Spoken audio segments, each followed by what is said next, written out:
This is my new Cruzbike V20c build that I've been working on. It's almost complete. The last thing I'm going to change on the bike is putting a curved slider on it. Curved slider will lower the bars down just a tiny bit, make it maybe a little bit more aero, but for me, because I'm short, a little bit more comfortable position. Although this is a very comfortable position already. I've had a curved slider in the past on my old V20 and I really liked it. The drivetrain is a SRAM Axis Explorer 1x12, which is the D1 version. The D1 version has been replaced by the E1 version, and the E1 version is a 1x13.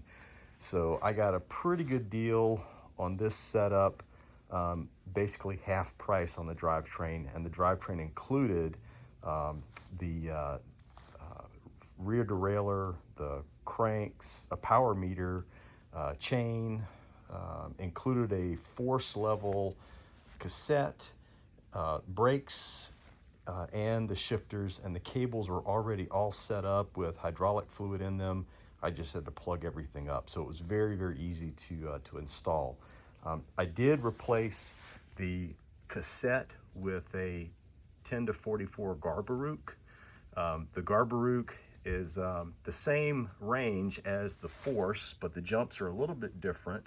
The big difference between the Garbarook and the SRAM Force 10-44 cassettes is that the Garbarook is 100 grams lighter because they machined the first 11 gears out of one block of steel, whereas the SRAM Force cassette is not. So the Garbarook is actually more closely related to a SRAM Red cassette, which they don't make for the D1 variant, but they do make for the E1, the newer one. Okay, so moving on to the wheel set. I just got those on yesterday, so just did a short 3-mile test ride this morning. It's a little bit foggy out, so couldn't ride much further. The wheels are Zip 858 NSWs. These wheels, again, I got them on clearance because the wheel sets are, the spec is 1530 grams for the set. And Zip just came out with a newer variant of these that are 1500 grams for the set. Well, 30 grams and saving $1,200 or $1,400, I'm okay with that. Otherwise, they're very similar. They are hookless rims, so you do have to make sure you get tires that are not just tubeless, but are also hookless compatible. You see underneath, I've got the Cruzbike Moose Pack, which is where I put most of my tools. I put a tube in case I need it, a few other things like that.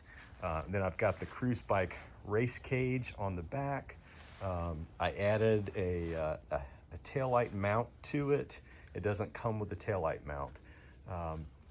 And the last thing that I changed that's not stock is I put a Salsa wood chipper carbon bar onto the bike. Now the bike comes with a wood chipper, I'd call it like a wood chipper equivalent bar, but it's very wide. It's about a 48 millimeter. I'm sorry, centimeter. These are 44, and they're about 70 grams lighter than the stock aluminum bars that come on. The stock aluminum bars are great, and I've always liked the wide bars. I found that the 44 is still plenty wide for me.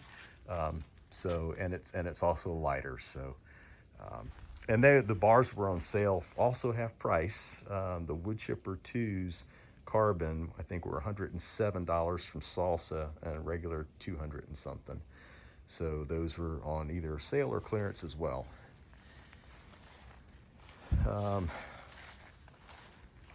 And let's see, I'm running Speed Play pedals, but I also sometimes put Crank Brothers on it.